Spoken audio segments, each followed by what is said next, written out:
السلام عليكم ورحمة الله وبركاته. الحمد لله رب العالمين. الصلاة والسلام على أشرف المرسلين وعلى آله وصحبه أجمعين أما بعد. أعوذ بالله من الشيطان الرجيم. بسم الله الرحمن الرحيم. والذين يقولون ربنا هب لنا من أزواجنا وذرياتنا قرة أعين واجعلنا للمتقين إماما. قال رسول الله صلى الله عليه وسلم: المرأة راعية في بيت زوجها وهي مسؤولة عنها. من لي بتربية النساء فإنها في الشرق علة ذلك الإخفاق. الأم مدرسة إذا أعددتها أعددت شعبا طيب الأعراق. വേദിയിലും സദസ്സിലുമുള്ള സഹോദരിമാരെ, മാതാക്കളെ, സഹപ്രവർത്തകങ്ങളെ, മുക്കം മണ്ഡലം MGMന്റെ കീഴിൽ സംഘടിപ്പിക്കപ്പെട്ട ഒരു പരിപാടിയിലാണ് നാം ഇപ്പോഴുള്ളത്. MGMന്റെ സ്റ്റേറ്റ് കമ്മിറ്റിയിൽ നിന്നുള്ള സന്ദർശകർ വരികയും നിങ്ങൾക്ക് വേണ്ട ഉപദേശ നിർദ്ദേശങ്ങളൊക്കെ നൽകുകയും നിങ്ങളുടെ മണ്ഡലത്തിലെ പ്രവർത്തനങ്ങളെ സംബന്ധിച്ചെല്ലാം വിലയിരുത്തുകയും ഒക്കെ ചെയ്തു.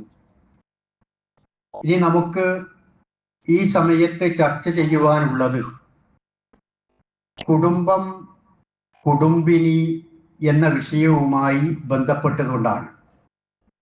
ഈ സമയം വല്ലാത്തൊരു സമയമാണ്.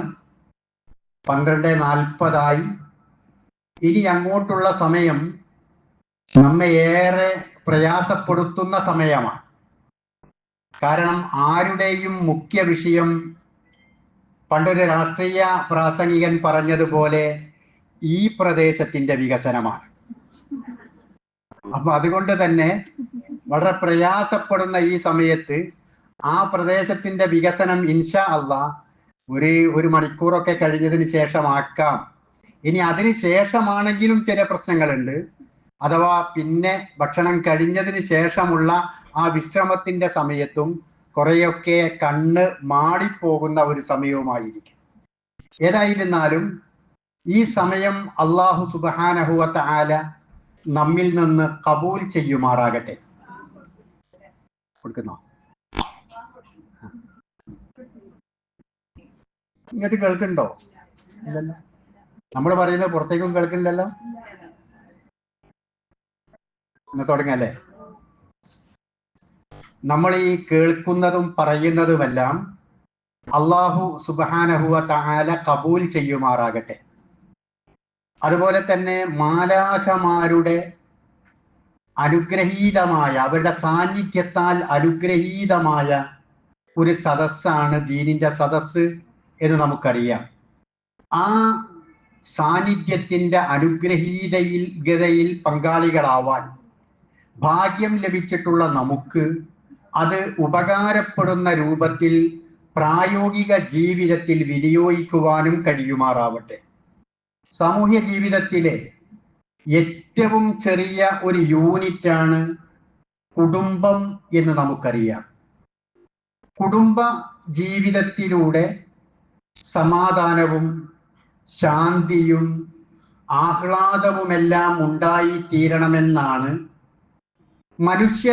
മനുഷ്യരൊക്കെയും ആഗ്രഹിക്കുന്നത്. എങ്കിലും ഈ ആഗ്രഹം പോലെയല്ല നമുക്കത് ജീവിതത്തിൽ അനുഭവപ്പെടാറുള്ളത്. മറിച്ച് സങ്കടങ്ങളും ക്ലേശങ്ങളും ദുഃഖങ്ങളും പ്രയാസങ്ങളുമെല്ലാം അനുഭവിക്കുന്ന, ഒരു ജീവിച്ച് തീർക്കണമല്ലോ എന്നതുകൊണ്ട് തീർക്കുന്ന ഒരവസ്ഥയിലാണ് പല ആളുകളും ജീവിതത്തെ തള്ളി നീക്കിക്കൊണ്ടിരിക്കുന്നത്. ആ ജീവിതത്തിൽ പുഞ്ചിരിയില്ല, ആ ജീവിതത്തിൽ പരസ്പരം സ്നേഹിച്ചുകൊണ്ടുള്ള ആലിംഗനങ്ങളില്ല, ആ ജീവിതത്തിൽ ചുംബനങ്ങളില്ല, ആ ജീവിതത്തിൽ അതുപോലെ നമ്മുടെ മനസ്സിനെ സന്തോഷിപ്പിക്കുന്ന അവസ്ഥകളൊന്നുമില്ല. ഈ വിഷയം മൊത്തത്തിൽ മനുഷ്യ സമൂഹം അനുഭവിക്കുന്ന ഒരു ദുഃഖമാണ് എങ്കിലും വിശ്വാസികൾ എന്ന് പറയുന്ന നമുക്കിടയിലും വിരളമല്ല. നമ്മളും ഈ പ്രയാസങ്ങളെല്ലാം അനുഭവിക്കുന്ന ആളുകളാണ്. ഒരു വേള ആരാധനാ കാര്യങ്ങളിലൊക്കെ വളരെ നിഷ്കർഷ കാണിക്കുന്ന ആളുകൾ പോലും കുടുംബരംഗത്ത് പരാജയപ്പെടുന്നതായി നമുക്ക് കാണാം. ആരാധനകളിൽ അവർ മുന്നിലാണ്, സമയാസമയങ്ങളിൽ തന്നെ നമസ്കരിക്കുന്നവരാണ്, സുന്നത്ത് നമസ്കാരങ്ങളും നിർവഹിക്കുന്നവരാണ്, റമദാൻ മാസത്തിലെ നോമ്പും സുന്നത്ത് നോമ്പുകളും അനുഷ്ഠിക്കുന്നവരാണ്, അതുപോലെ സ്വതക്കകളിൽ അവർ മുൻപന്തിയിലാണ്, പല തവണ ഉംറകൾ നിർവഹിച്ചിട്ടുണ്ട്, അതുപോലെ തന്നെ ഹജ്ജ് കർമ്മവും എല്ലാം നിർവഹിച്ചിട്ടുണ്ട്. എന്നിരുന്നാലും ഈ ആരാധനാ കർമ്മങ്ങളിലെല്ലാം മുന്നിലാണെങ്കിലും കുടുംബം എന്ന വിഷയത്തിലും കുടുംബിനി എന്ന വിഷയത്തിലും ഇനി കുടുംബനാഥൻ എന്ന വിഷയത്തിലും അവരിവിടെ ഇല്ലെങ്കിലും ആ വിഷയങ്ങളിൽ ഈ രൂപത്തിലുള്ള ആളുകൾ പോലും പരാജിതരാണ് എന്നാണ് നമുക്ക് മനസ്സിലാക്കുവാൻ സാധിക്കുക. യഥാർത്ഥത്തിൽ കുടുംബം ഒരു സ്വർഗമാവേണ്ടതായിരുന്നു. പരിശുദ്ധ ദീനുൽ ഇസ്ലാം നമുക്ക് പഠിപ്പിച്ചു തരുന്നത് അങ്ങനെയാണ്. ഭൂമിയിൽ ഒരു സ്വർഗമുണ്ടെങ്കിൽ അത് ജവഹർലാൽ നെഹ്റു പറഞ്ഞത് എവിടെയാണെന്ന്? കാശ്മീരിലാണ്. എന്നാൽ ഇസ്ലാം പഠിപ്പിക്കുന്നത് ഭൂമിയിൽ ഒരു സ്വർഗമുണ്ടെങ്കിൽ അത് കുടുംബമാണ് എന്നാണ്. സ്വർഗീയമായ എല്ലാ സന്തോഷങ്ങളും അനുഭൂതികളും ആസ്വാദനങ്ങളും ആ കുടുംബത്തിൽ നിന്ന് ലഭിക്കണം എന്നതാണ് പരിശുദ്ധ ദീനുൽ ഇസ്ലാം നമുക്ക് പഠിപ്പിച്ചു തരുന്നത്. അങ്ങനെ ജീവിച്ച് കൊതി തീരാതെ ആ സ്വർഗത്തിലുള്ള അനുഭവങ്ങൾ ആസ്വദിച്ചിട്ട് മതി വരാതെ ഈ ലോകത്തോട് വിട പറയുന്നവരായിരിക്കണം നമ്മൾ ഓരോരുത്തരും. അങ്ങനെ അള്ളാഹുവിന്റെ അടുക്കൽ ഒരിക്കൽ കൂടി ആ കുടുംബത്തോടൊപ്പം സമ്മേളിക്കുന്നവരാകണം നമ്മൾ. വിശുദ്ധ ഖുർആൻ നമ്മോട് പറയുന്നത് അങ്ങനെ സമ്മേളിക്കുമെന്നാണ്. ഇവിടെ നിന്ന് പോകുന്ന മാതാവും പിതാവും മക്കളും ഭാര്യയും ഭർത്താവും അവരെല്ലാവരും ആ സ്വർഗത്തിൽ ഒരുമിച്ച് കൂടുമെന്ന്. ആരും പ്രയാസപ്പെടേണ്ട. പടച്ചവനെ, ഇവിടെ നിന്ന് ലഭിച്ച ഭർത്താവിനെ തന്നെയാണോ മാതാവിനെ തന്നെയാണോ അവിടെ നിന്നും എനിക്ക് ലഭിക്കുക? ഇവിടെ നിന്ന് തന്നെ ഞാൻ സഹിച്ചല്ലോ റബ്ബേ, അവിടെ നിന്നും ഞാൻ അവരെ തന്നെ സഹിക്കണമോ എന്ന് വേവലാതിപ്പെടേണ്ടതില്ല. കാരണം മനസ്സിലുള്ള എല്ലാ അസൂയയും കുശുമ്പും വേണ്ടാത്തരങ്ങളും മുഴുവനും ഒഴിവാക്കിയതിന് ശേഷമാണ് അള്ളാഹു അവരെ ആ സ്വർഗത്തിൽ ഒരുമിച്ച് കൂട്ടുക. വിശുദ്ധ ഖുർആൻ നമ്മോട് പറഞ്ഞത് ജന്നാത്തു അദിനിൻ യദ്ഖുലൂനഹ. ആ ഇസ്ലാമികമായ ജീവിതം ജീവിച്ചിട്ടുള്ള ആളുകൾ അള്ളാഹുവിന്റെ പരിശുദ്ധമായ ശാശ്വതമായ സ്വർഗത്തിലേക്ക് അവർ പ്രവേശിക്കുന്നതാണ്. അവർ മാത്രമല്ല, വമൻ സ്വലഹ മിൻ ആബാഇഹിം, അവരുടെ മാതാപിതാക്കളിൽ നിന്ന് സദ്വൃത്തരായ ആളുകളും വ അബ്നാഇഹിം, അവരുടെ മക്കളിൽ നിന്നും വദുരിയാത്തിയും, അവരുടെ ഇണകളിൽ നിന്നും മക്കളിൽ നിന്നുമെല്ലാം സർവ്വത്തരായ ആളുകളും ആ സ്വർഗത്തിൽ പ്രവേശിക്കുമെന്നാണ്. അങ്ങനെ ആ സ്വർഗത്തിൽ എനിക്ക് എത്തിപ്പെടണം എന്ന ഒരു ബോധം നമ്മുടെ മനസ്സിൽ രൂഢമൂലമാകണം. അപ്പോ നമ്മുടെ തഴവ ഉസ്താദ് പറഞ്ഞിട്ടുണ്ട്, അദ്ദേഹം ഒരു കവിയായിരുന്നു, അദ്ദേഹം പറഞ്ഞിട്ടുണ്ട്, ആരൊക്കെ നിന്നെ ദരിദ്രനായി കണ്ടാലും കോടീശ്വരൻ നീ തന്നെ എക്കാലത്തിലും സ്വർഗം നിനക്കൊരു മസ്കനായി ലഭിച്ചെങ്കില് ഇവിടെന്ത് ക്ലേശം സാരമില്ല നിന്നില്. എന്ത് പോരായ്മകളും കുറവുകളും ഈ ദുനിയാവിൽ നമുക്കുണ്ടെങ്കിലും, ദാരിദ്ര്യമാണ് നമ്മുടെ പ്രശ്നം, അതല്ലെങ്കിൽ മറ്റ് നിലയിലുള്ള എന്തെങ്കിലും പോരായ്മകളാണ് നമ്മുടെ പ്രശ്നം, അങ്ങനെ എന്തെന്തു പ്രശ്നങ്ങളും ഈ ദുനിയാവിൽ നമുക്കുണ്ടായാലും സ്വർഗം നമുക്കൊരു മസ്കനായി ലഭിച്ചെങ്കില് ഇവിടെന്ത് ക്ലേശം സാരമില്ല നിന്നില്. അത് കിട്ടിയ പിന്നെ ജീവിതം പൂർണ്ണമായി എന്ന് ആ തഴവ ഉസ്താദ് പറയുകയുണ്ടായി. അബൂബക്കർ സിദ്ദീഖ് റളിയല്ലാഹു അൻഹു പറഞ്ഞു, പടച്ചോനെ, ഇലാഹി ലസ്തു ലിൽ ഫിർദൗസി അഹ്ല എന്ന് പറഞ്ഞിട്ട് അദ്ദേഹം പറയാ, പടച്ചോനെ, ഫിർദൗസ് എന്ന സ്വർഗം തന്നെ വേണം റബ്ബേ. ഒരുപാട് സ്വർഗങ്ങളുണ്ട്, ആ സ്വർഗങ്ങളുടെ കൂട്ടത്തിൽ ഫിർദൗസ് എന്ന ഉന്നതമായ സ്വർഗം തന്നെ വേണം റബ്ബേ. ആ നരകത്തിന്റെ കൊടും ശിക്ഷ അനുഭവിക്കാൻ ഞങ്ങൾക്ക് കഴിയില്ല റബ്ബേ എന്ന് പറഞ്ഞുകൊണ്ട് അദ്ദേഹം ഇങ്ങനെ പറയുന്നുണ്ട്. അതുകൊണ്ട് പ്രിയപ്പെട്ടവര്, ആ സ്വർഗത്തിലേക്കാണ് നമുക്ക് ചെന്നു ചേരാനുള്ളത്. അങ്ങനെയുള്ള ഒരു ജീവിതമാണ് ഇവിടെ കുടുംബത്തിൽ വെച്ചുകൊണ്ട് നാം നയിക്കേണ്ടത്. കുടുംബം എന്നത് എവിടെ നിന്ന് തുടങ്ങിയതാണ്? നമ്മുടെ സംഘടനയോ മുൻകാലത്ത് കഴിഞ്ഞ ഏതെങ്കിലും പ്രസ്ഥാനങ്ങളോ രൂപപ്പെടുത്തിയെടുത്തിട്ടുള്ള ഒരു കോലമാണോ ഈ കുടുംബം എന്ന സംവിധാനം? അല്ല, അത് സൃഷ്ടാവായ റബ്ബ് സുബ്ഹാനഹു വ തആല തന്നെയാണ് തുടങ്ങിയിട്ടുള്ളത്. അതിന്റെ സ്ഥാപകൻ റബ്ബാണ്. എവിടെ വെച്ചാണ് ആ കുടുംബം തുടങ്ങുന്നത്? സ്വർഗത്തിൽ വെച്ചാണ് ആ കുടുംബം തുടങ്ങുന്നത്. ആരാണ് ആ കുടുംബത്തിലെ ആദ്യത്തെ മെമ്പർമാർ? നമ്മുടെ അബുൽ ബസർ ആദം അലൈഹിസ്സലാത്തു വസ്സലാമയും നമ്മുടെ ഉമ്മ ഹവ്വാ ബിബിയുമാണ്. കുടുംബജീവിതത്തിന്റെ തുടക്കം എന്നത് ദാമ്പത്യമാണ്. ആ ദാമ്പത്യം അല്ലാഹു ആദ്യമായി നിശ്ചയിക്കുന്നത് ആദം അലൈഹിസ്സലാത്തു വസ്സലാമയിലും മാതാവായ ഹവ്വാ ബിബിയിലുമാണ്. ആ സ്വർഗത്തിൽ അവർ ജീവിച്ചു. റബ്ബ് അവരോട് പറഞ്ഞ സമയം എത്ര? ഏകദേശം 1 മണിക്കൂറോ? അതിനനുസരിച്ച് ക്രമപ്പെടുത്തണേ പറഞ്ഞു. അപ്പോ റബ്ബ് അവരോട് പറഞ്ഞു, യഖുൽനഹ്ബിതു മിൻഹാ ജമീഅ ഫഇമ്മാ യഅതിയന്നകും മിന്നീ ഹുദൻ ഫമൻ തബിയ ഹുദായ ഫലാ ഖൗഫുൻ അലൈഹിം വലാ ഹും യഹ്സനൂൻ. ആ സ്വർഗത്തിൽ നിന്ന് വിലക്കപ്പെട്ട കനി തിന്നപ്പോ ഇവിടെ നിങ്ങൾ പോയിക്കോളിപ്പോ തൽക്കാലം, വീണ്ടും നിങ്ങൾക്ക് ഇങ്ങോട്ട് വരാം, ഇവിടേക്ക് തന്നെ നിങ്ങൾക്ക് തിരിച്ചെത്താം. എന്താണ് അതിന് വേണ്ടത്? നമ്മുടെ അടുക്കൽ നിന്ന് വല്ല ഉപദേശ നിർദ്ദേശങ്ങളും നിങ്ങൾക്ക് വന്നു കിട്ടിയാൽ അതനുസരിച്ചുകൊണ്ട് നിങ്ങൾ ജീവിക്കണം. എങ്കിൽ ഈ സുഖസമ്പൂർണമായ ഈ സ്വർഗത്തിലേക്ക് തന്നെ നിങ്ങൾക്ക് തിരിച്ചെത്താവുന്നതാണ്. അങ്ങനെ ആ ആദം അലൈഹിസ്സലാത്തു വസ്സലാം വിലക്കപ്പെട്ട കരി തിന്ന് ഈ ഭൂമിയിലേക്കെത്തി ഇവിടെ നിന്ന് ജീവിച്ച് സ്വർഗത്തിലേക്ക് എത്തുന്നത് പോലെ ഇവിടെ ജനിക്കുന്ന മനുഷ്യരോടൊക്കെയും അല്ലാഹു സുബ്ഹാനഹു വ തആല ആവശ്യപ്പെടുന്നത് ഈ നന്മകൾ ചെയ്ത് സ്വർഗത്തിലേക്ക് എത്താനാണ്. അതിലെ ഏറ്റവും പ്രധാനപ്പെട്ട ഒരു ഘടകമാണ് കുടുംബം എന്ന ആ ഘടകം, ആ മേഖല. അവിടെയുള്ള എല്ലാ മേഖലകളിലും നമുക്ക് ജീവിച്ച് വിജയിക്കുവാൻ സാധിക്കണം. എന്നാൽ ഇന്നത്തെ ഈ ആധുനിക ലോകം എന്ന് പറയുന്നത്, 21ാം നൂറ്റാണ്ട് എന്ന് പറയുന്നത്, സാമൂഹ്യ ജീവിതത്തിന്റെ എല്ലാ അലകും പിടിയും നഷ്ടപ്പെട്ട ഒരു രൂപത്തിലാണ് അവർ മുന്നോട്ട് പോയിക്കൊണ്ടിരിക്കുന്നത്. കയറൂരിവിട്ട രൂപത്തിലാണ് അവർ സഞ്ചരിച്ചു കൊണ്ടിരിക്കുന്നത്.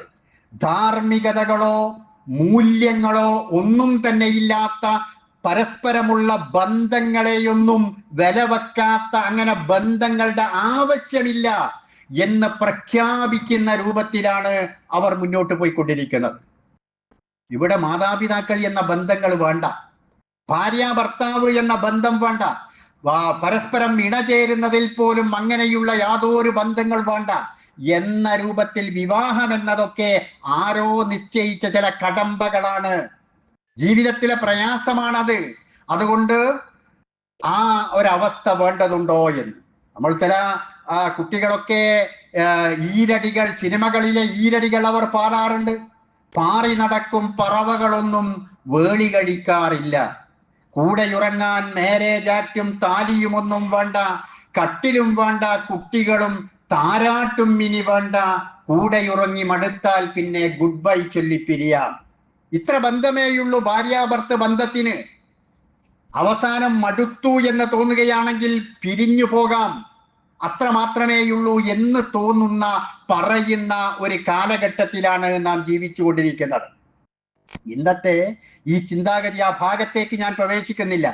അതെങ്ങാനും നടപ്പിൽ വരികയാണ് എങ്കിൽ ഇന്ന് സാമൂഹ്യ ജീവിതത്തിൽ മാതാപിതാക്കൾക്കിടയിലുള്ള ബന്ധമുണ്ടാവില്ല, മാതാപിതാക്കളും മക്കളും തമ്മിലുള്ള ബന്ധമുണ്ടാവുകയില്ല, ഇണകൾ തമ്മിലുള്ള പരസ്പര ബന്ധമുണ്ടാവുകയില്ല, മനുഷ്യർ തമ്മിലുള്ള ബന്ധമുണ്ടാവുകയില്ല. ഏതോ ഒരു ലോകത്ത് ജീവിക്കുന്ന ആളുകളെ പോലെ കഴിഞ്ഞുകൂടുക മാത്രമായിരിക്കും ചെയ്യുക.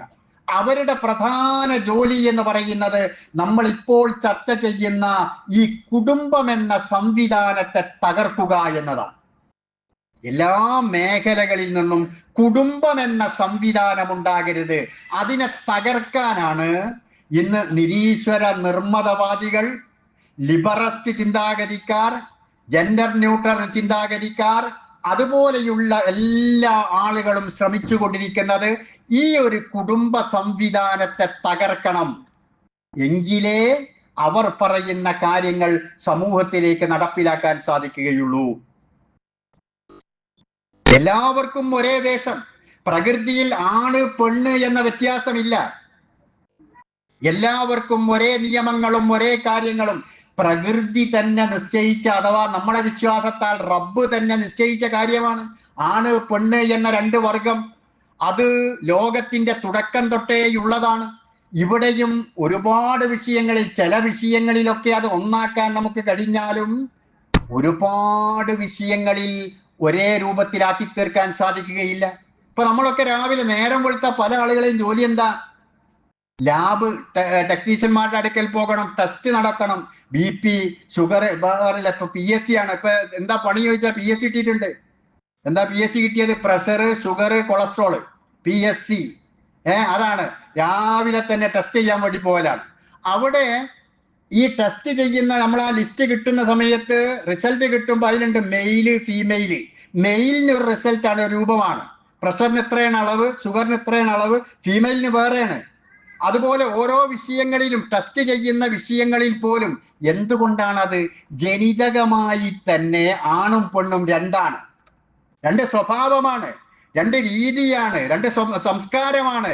ആ രൂപത്തിലെല്ലാമുള്ള പ്രവാചകൻ പറഞ്ഞതുപോലെ സ്ത്രീ എന്നത് ഒരു വളഞ്ഞ എല്ലാണ്, അതിനെ പെട്ടെന്ന് നൂർത്തരുത് എന്നൊക്കെ പറഞ്ഞല്ലോ. അത് പ്രകൃതിയിൽ തന്നെയുള്ള ഒരു അവസ്ഥയാണ്. ആൺമയിലും പെൺമയിലും ഇന്ന് വരെ തർക്കിച്ചതായി നമ്മൾ കേട്ടിട്ടില്ല.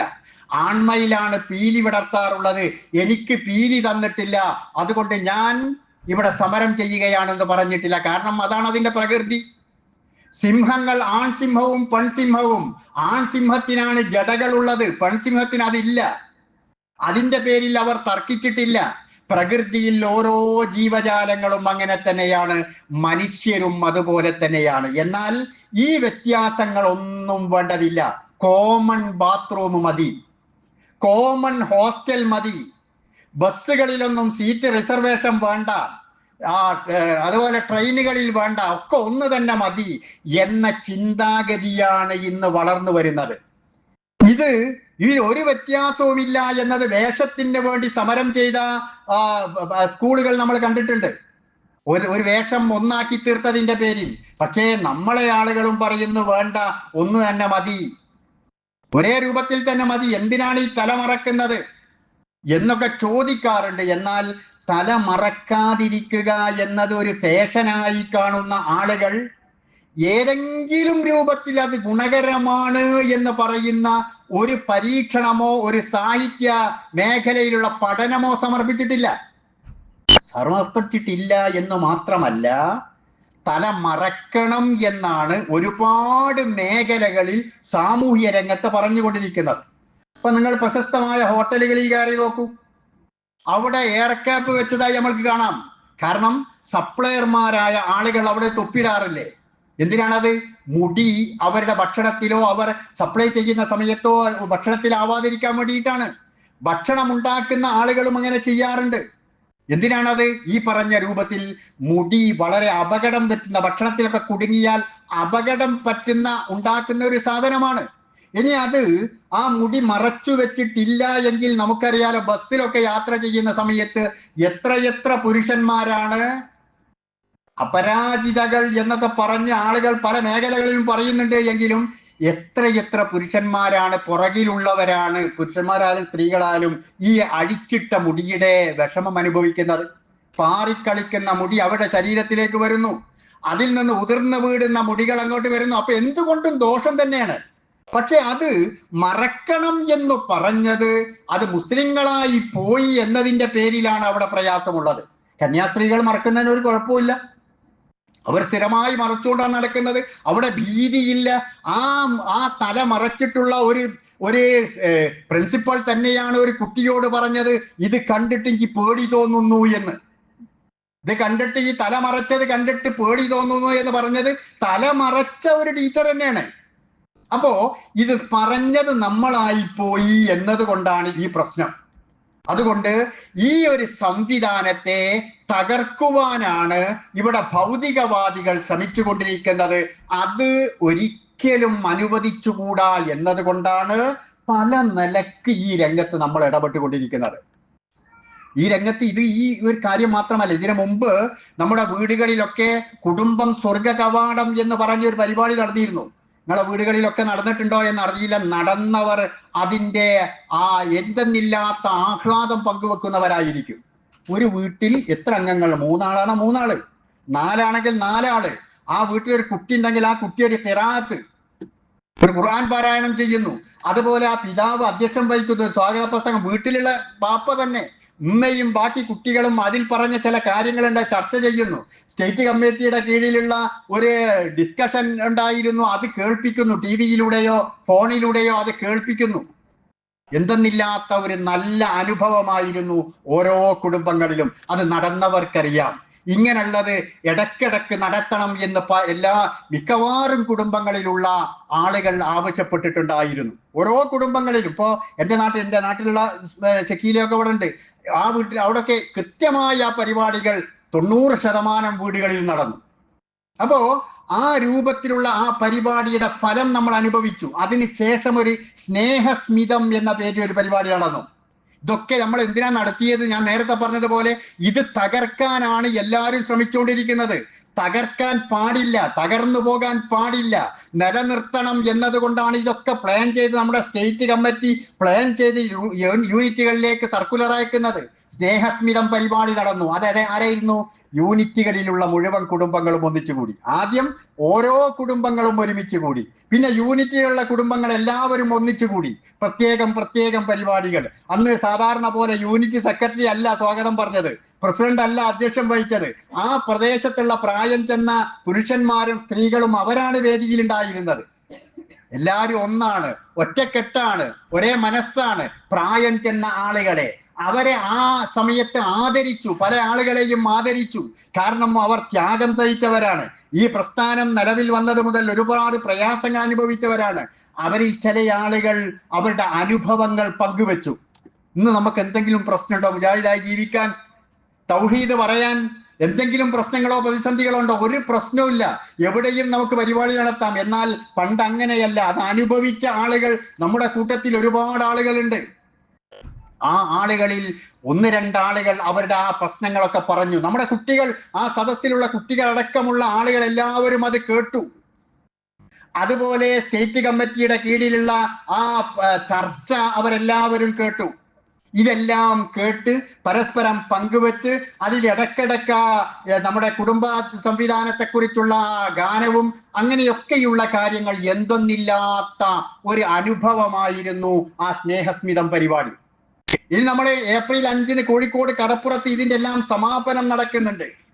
എല്ലാ ആളുകളും അവിടെ എത്തിച്ചേർന്നുകൊണ്ട് ആ സമാപന പരിപാടിയിലും പങ്കെടുക്കണമെന്നാണ് സ്റ്റേറ്റ് കമ്മിറ്റിയുടെ നിർദ്ദേശം. അപ്പോ ഇങ്ങനെയൊക്കെ നടത്തുന്നത്, ഞാൻ പറഞ്ഞത്, ഈ കുടുംബ സംവിധാനം ഒരിക്കലും തകരുവാൻ പാടില്ല എന്നതുകൊണ്ടാണ് ആ രൂപത്തിൽ തന്നെ അത് നടക്കുകയും വേണം.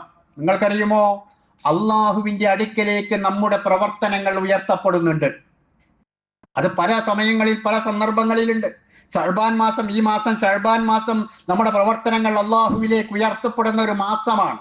ദിവസങ്ങളുടെ കൂട്ടത്തിൽ വ്യാഴാഴ്ച വൈകുന്നേരം രാത്രി, വെള്ളിയാഴ്ച രാവ് എന്ന് പറയുന്ന വ്യാഴാഴ്ച കഴിയുന്ന ആ ദിവസമാണ്. ആ സമയത്ത് ആ ആഴ്ച നമ്മൾ നിർവഹിച്ച ഇബാദത്തുകൾ, പുണ്യകർമ്മങ്ങൾ, സൽക്കർമ്മങ്ങൾ എല്ലാം അല്ലാഹുവിലേക്ക് ഉയർത്തപ്പെടുകയാണ്.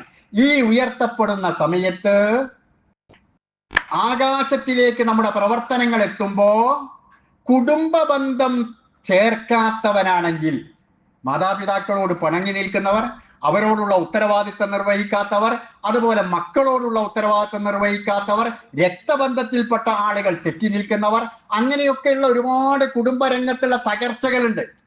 ഈ രൂപത്തിൽ ജീവിച്ച ആളുകൾ അവരുടെ പ്രവർത്തനങ്ങളെല്ലാം അള്ളാഹുവിലേക്ക് ഉയരുമ്പോ അള്ളാഹ് ആകാശവാതിലുകൾ കൊട്ടിയടക്കും. ആകാശവാതിലുകൾ കൊട്ടിയടക്കും.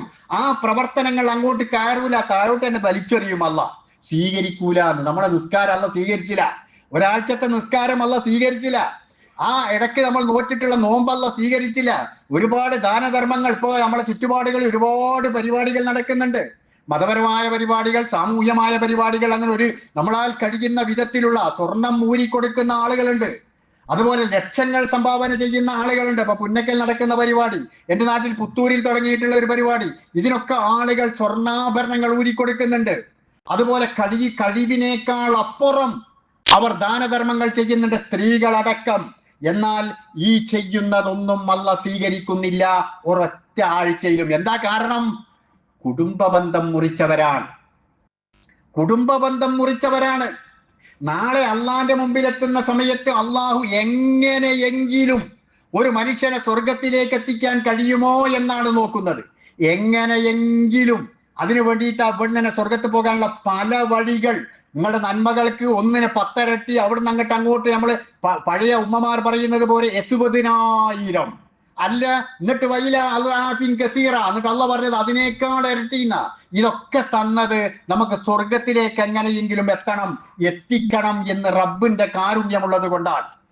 ഇങ്ങനെയുള്ള ഒരുപാട് കാര്യങ്ങൾ നമ്മൾ ഈ വന്നിരിക്കുന്നതിന് അള്ളാഹ് പ്രതിഫലം രേഖപ്പെടുത്തുന്നുണ്ട്.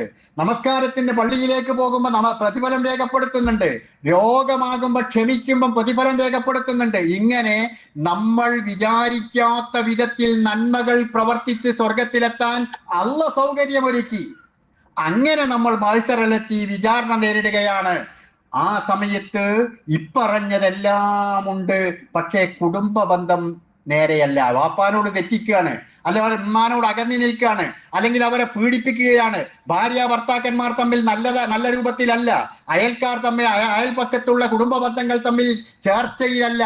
അങ്ങനെയാണെങ്കിൽ മുത്തുനബി റസൂലുള്ളാഹി സ്വല്ലല്ലാഹു അലൈഹി വസല്ലം പറഞ്ഞത് ലാ യദ്ഖുലുൽ ജന്നത ഖാതിഉൻ, ആ ബന്ധം, കുടുംബ ബന്ധം മുറിക്കുന്നവൻ സ്വർഗത്തിൽ പ്രവേശിക്കുകയേ ഇല്ല എന്നാണ്. ഇത്ര ഗൗരവമാണ്. നിങ്ങൾ ആലോചിച്ചു നോക്കി. നമ്മളിവിടെ സമാധാനിച്ചുകൊണ്ട് നിൽക്കും, പടച്ചോനെ ഞാൻ 5 വക്ത് നിസ്കരിക്കുന്നുണ്ടല്ലോ, എല്ലാം ചെയ്യുന്നുണ്ടല്ലോ, പടച്ചോൻ എന്നെങ്കിലും കഴിച്ചിലാക്കും. എന്നാൽ കുടുംബ ബന്ധം വിച്ഛേദിക്കുന്ന ആളുകൾക്ക് അതൊന്നും ലഭിക്കൂല. അതുപോലെ നമ്മുടെ ഏറ്റവും വലിയ ആഗ്രഹമാണ് കുറെ കാലം ദുനിയാവിൽ ജീവിക്കണം എന്ന്. കുറച്ചുകൂടി ആയുസ് അധികം കിട്ടിയ ഒരു മനുഷ്യന് അല്പമെങ്കിലും ദുനിയാവിൽ ജീവിക്കാനുള്ള അവസരം ലഭിച്ചാൽ പടച്ചോനെ അത് നൽകണേ എന്ന് നമ്മളൊക്കെ പ്രാർത്ഥിക്കുന്ന പ്രാർത്ഥനയാണ്. അങ്ങനെ നമ്മൾ പ്രാർത്ഥിക്കാറുണ്ട്, പടച്ചോനെ ആരോഗ്യത്തോടു കൂടിയുള്ള ആയുസ് എനിക്ക് വർദ്ധിപ്പിച്ചു തരണമേ എന്ന് ആഗ്രഹമുണ്ട്. നമ്മൾ പ്രാർത്ഥിക്കുകയും ചെയ്യുന്നുണ്ട്. അതുപോലെ തന്നെ ഞാൻ ആ തുടക്കത്തിൽ പറഞ്ഞ രൂപത്തിൽ നന്നായി സുഭിക്ഷമായി ഭക്ഷണം കഴിക്കണം എന്ന് നമ്മൾ ആഗ്രഹിക്കുന്നുണ്ട്. ഇഷ്ടമുള്ള ഭക്ഷണം കഴിക്കണം എന്ന് ആഗ്രഹിക്കുന്നുണ്ട്. എന്നാൽ ഈ ആഗ്രഹമുള്ള ആളുകൾക്ക് അത് പൂർത്തീകരിക്കാൻ, സഫലീകരിക്കപ്പെടാൻ ഒരു ഒറ്റമൂലി റസൂലുള്ളാഹി സ്വല്ലല്ലാഹു അലൈഹി വസല്ലം പറഞ്ഞു തരുന്നുണ്ട്. ഇത് രണ്ടും ലഭിക്കും. സുഭിക്ഷത ലഭിക്കും, ജീവിത വിശാലത ലഭിക്കും, ദീർഘായുസ് ലഭിക്കും. അതിനുവേണ്ടി നിങ്ങൾ എന്ത് ചെയ്യണം? പ്രവാചകൻ സല്ലല്ലാഹു അലൈഹി വസല്ലം പറഞ്ഞത് ഫൽയസിൽ റഹ്മഹു, അവൻ കുടുംബ ബന്ധം ചേർക്കട്ടെ എന്നാണ്. കുടുംബ ബന്ധം ചേർക്കണം, അതാണ് അതിനുള്ള ഒറ്റമൂലി എന്ന്. അപ്പൊ ഇത്രയും പ്രാധാന്യമുള്ള ഒരുപാട് ഹദീസുകളും കാര്യങ്ങളും പരിശുദ്ധ ദീനുൽ ഇസ്ലാം നമുക്ക് പഠിപ്പിച്ചു തരുന്നത്. നമ്മുടെ പ്രാർത്ഥനയും അങ്ങനെയാണല്ലോ. വിശ്വാസികളുടെ പ്രത്യേകതയായിക്കൊണ്ട് അവരുടെ മാത്രം പ്രത്യേകതകൾ ഇബാദുർ റഹ്മാൻ, അവരുടെ പ്രാർത്ഥനകളും കാര്യങ്ങളും എടുത്തുദ്ധരിക്കുന്നിടത്ത് ഖുർആൻ പറഞ്ഞത് വല്ലദീന യഖൂലൂന റബ്ബന ഹബ് ലനാ മിൻ അസ്വാജിനാ വദുർരിയ്യാതിനാ ഖുർറത അയ്യുൻ വജഅൽനാ ലിൽ മുത്തഖീന ഇമാമാ എന്നതാണല്ലോ പ്രാർത്ഥന. നമ്മൾ സാധാരണ നമുക്കറിയാവുന്നതാണ്. പടച്ചോനെ കൺകുളിർമ ലഭിക്കണം കുടുംബത്തിൽ നിന്ന്, ഇണകളിൽ നിന്ന്. അങ്ങനെയൊരു അവസ്ഥ കുടുംബത്തിൽ ഉണ്ടാക്കി തരണമേ പടച്ചോനെ. വജഅൽനാ ലിൽ മുത്തഖീന ഇമാമ, സൂക്ഷ്മത പാലിക്കുന്ന ആളുകളുടെ മുന്നിൽ നടക്കാൻ ഉള്ള യോഗ്യത ഞങ്ങൾക്ക് തരണേ. ബാക്കിലല്ല, പുറകിലല്ല, മുന്നിൽ നിൽക്കാൻ, ഭക്തരായ ആളുകളോടൊപ്പം നിൽക്കാൻ, അവരോട് ചേർന്ന് നിൽക്കാൻ. അപ്പൊ അതാണ് നമ്മൾ ഇങ്ങനത്തെ പരിപാടികളൊക്കെ നടക്കുന്ന സമയത്ത് നമ്മൾ അത്തരത്തിലുള്ള കൂട്ടായ്മകളാണ്, ഈമാനുള്ള തത്വയുള്ള ഭക്തരായ ആളുകളുടെ കൂട്ടായ്മകളാണിത്. ആ കൂട്ടായ്മകളിൽ ചേരാൻ, അവരിൽ സമയം ചെലവഴിക്കാൻ, അവരോടൊപ്പം നിൽക്കാൻ, അവരുടെ മുൻപന്തിയിൽ എന്നെ എത്തിക്കണമേ നമ്മൾ പ്രാർത്ഥിക്കുന്ന പ്രാർത്ഥനയാണ്. അങ്ങനെ കുടുംബ ജീവിതത്തെ കാണുന്നവരാകണം നമ്മൾ ഓരോരുത്തരും. അപ്പോ ഈ കുടുംബമെന്ന വീടെന്ന മഹാസാമ്രാജ്യം, ലോകത്തെ ഏറ്റവും വലിയ സാമ്രാജ്യം അതാണ്. പണ്ട് ബ്രിട്ടീഷുകാരുള്ളപ്പോൾ രാജ്യം ഭരിച്ച സമയത്ത് ആളുകൾ പറഞ്ഞിരുന്നു സൂര്യൻ അസ്തമിക്കാത്ത സാമ്രാജ്യം, അതിന്റെ ഉടമകളായിരുന്നു ബ്രിട്ടൻ എന്നൊക്കെ നമ്മൾ പറഞ്ഞിരുന്നല്ലോ പണ്ട്. എന്നാൽ ഇസ്ലാം കാണുന്ന ഏറ്റവും വലിയ സാമ്രാജ്യം എന്നത് കുടുംബമാണ്. ആ കുടുംബത്തിലെ കിരീടവും ചെങ്കോലും അണിഞ്ഞ രാജ്ഞികളാണ് കുടുംബിനികളായ നിങ്ങൾ. ആ കുടുംബത്തിലെ ഭരണാധികാരികളായ, ചെങ്കോലുള്ള, കിരീടമണഞ്ഞിട്ടുള്ള ഭരണാധികാരികളാണ് നിങ്ങൾ ഓരോരുത്തരും, കുടുംബിനികളായ നിങ്ങൾ ഓരോരുത്തരും. ആ ബോധം നിങ്ങളിലൊക്കെ ഉണ്ടാകണം. പ്രവാചകൻ പറഞ്ഞത് അൽ മർഅത്തു റാഇയത്തുൻ ഫീ ബൈതി സൗജിഹാ വഹിയ മസ്ഊലത്തുൻ അൻഹാ. ഓരോ സ്ത്രീയും ആ വീട്ടിലെ ഭരണാധികാരിയാണ്. അവരുടെ ഭരണീയതയെ സംബന്ധിച്ച്, അഥവാ അവിടെയുള്ള ഭർത്താവ് ആ സ്ത്രീയുടെ കീഴിലുള്ള ഭരണീയനാണ്. അതുപോലെ കുട്ടികൾ, കുടുംബാംഗങ്ങൾ, അവരെ കുറിച്ചൊക്കെ ഈ സ്ത്രീയോടാണ് ചോദ്യം ചെയ്യപ്പെടുക, കുടുംബിനിയായ സ്ത്രീയോടാണ് ചോദ്യം ചെയ്യപ്പെടുക. അതുകൊണ്ട് ആ ഒരു ചിന്ത നമ്മളിൽ ഓരോരുത്തരിലും ഉണ്ടാകണം എന്ന് പഠിപ്പിക്കുകയാണ്. ഞാൻ നേരത്തെ പറഞ്ഞതുപോലെ കുടുംബം എന്നത് ഒരു സ്വർഗമാണ്, സ്വർഗമായി നമുക്ക് അനുഭവപ്പെടേണ്ടതാണ്. എന്നാൽ ആ കുടുംബത്തിൽ സ്വർഗം പണിയേണ്ടത് കുടുംബിനികളായ നിങ്ങളാണ്. കുടുംബത്തിൽ സ്വർഗമുണ്ടാകണമോ അത് നിങ്ങൾ വിചാരിക്കാതെ വേറെ ആര് കുടുംബത്തിൽ വിചാരിച്ചിട്ടും കാര്യമില്ല, കുടുംബനാഥൻ വിചാരിച്ചിട്ട് കാര്യമില്ല. നിങ്ങൾ കുടുംബിനികൾ വിചാരിക്കണം ആ കുടുംബം സ്വർഗമാക്കി മാറ്റാൻ.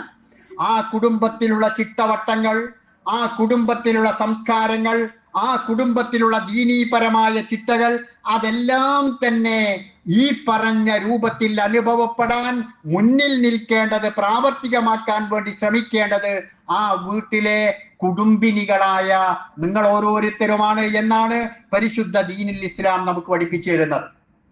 അതെങ്ങനെ വേണം? ആദർശത്തിന്റെ അടിത്തറയിൽ സൽസ്വഭാവത്തിന്റെ സുഗന്ധം പരത്തി ഭക്തിയോടുകൂടി മുന്നോട്ട് ജീവിക്കുന്ന ഹൂറുല്ലീങ്ങളായ കുടുംബിനികളാണ് നിങ്ങൾ ഓരോരുത്തരും.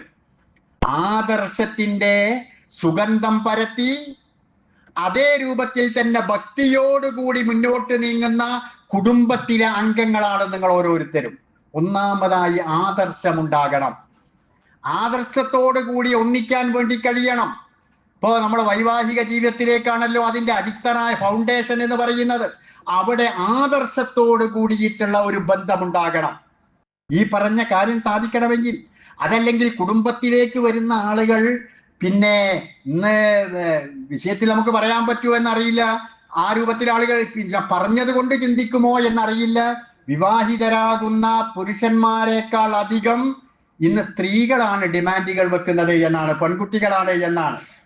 ഉമ്മാക്ക് പ്രായം ഉണ്ടാവരുത്, അല്ലെങ്കിൽ ഉമ്മാനെ നോക്കുന്ന അവസാനത്തെ ഇളയ മോന്റെ ഭാര്യയാവരുത് എന്നൊക്കെയുള്ള നിബന്ധനകൾ വെക്കുന്ന ഒരവസ്ഥയിലേക്ക് വൈവാഹിക രംഗം എത്തിപ്പെട്ടുകൊണ്ടിരിക്കുന്നു എന്നതാണ് നമുക്ക് അറിയാൻ കഴിയുന്ന യാഥാർത്ഥ്യം. എന്നാൽ അത്തരത്തിലുള്ള അവസ്ഥകളിൽ നമ്മൾ മനസ്സിലാക്കേണ്ടത് കുടുംബം ആദർശത്തിന്റെ അടിത്തറയിൽ ഉണ്ടായിത്തീരുന്നതാകണം എന്നതാണ്. ദീനീപരമായ ഒരു യോജിപ്പാകണം അവിടെ ഉണ്ടാകേണ്ടത്. എന്നാൽ അവിടുന്ന് അങ്ങോട്ട് പിന്നെ ആരും പഠിപ്പിച്ചു കൊടുക്കേണ്ടതില്ല. ആ കുടുംബത്തെ നേരെയാക്കാൻ, ആ കുടുംബത്തെ ശുദ്ധീകരിക്കാൻ, ആ കുടുംബത്തിൽ മാറ്റങ്ങൾ ഉണ്ടാക്കാൻ വേറെ ആരും പഠിപ്പിച്ചു കൊടുക്കേണ്ടതില്ല. നമ്മളെ മോന് ചിലപ്പോ നമുക്ക് തന്നെ അവനെ കുറിച്ച് അഭിപ്രായം ഉണ്ടാകും. നേരത്തിനൊന്നും പള്ളിയിൽ പോകുന്നില്ല, അല്ലെ കൃത്യമായിട്ടൊന്നും നിസ്കരിക്കണില്ല, അല്ലെ ഒരു പരിപാടിക്കും പോയി കിട്ടുന്നില്ല, ഞാൻ എപ്പോഴും വിളിക്കുവാനെ നമ്മളെ പരിപാടിക്കൊക്കെ ഓന ഇലയിലൊക്കെയാണ് എന്ന പരാതി നമ്മളിൽ ഈ ദീനീ ബോധമുള്ള മാതാക്കളിൽ പലപ്പോഴും ഉണ്ടാകാം. എന്ത് ചെയ്താൽ മതി? നല്ലൊരു പെണ്ണിനെ കെട്ടിച്ചു കൊടുത്താൽ മതി. നല്ലൊരു പെണ്ണിനെ, ദീനീ ബോധമുള്ള ഒരു പെണ്ണിനെ കെട്ടിച്ചു കൊടുത്താൽ മതി. ആ പെണ്ണ് നമ്മളെ തലയണ മന്ത്രം എന്നൊക്കെ പറയുന്നത് അതിനു വേണ്ടിയിട്ടാ. നമ്മൾ തലയണ മന്ത്രം എന്ന് കേട്ടതും നമ്മൾ പരിചയിച്ചതും നമ്മുടെ നടപ്പിലുള്ളതൊക്കെ വേറെ അർത്ഥത്തിലാണ്. തലയണ മന്ത്രം എന്ന് പറഞ്ഞത് ഇതിനൊക്കെയാണ് ദീനീപരമായ ചിട്ടകൾ.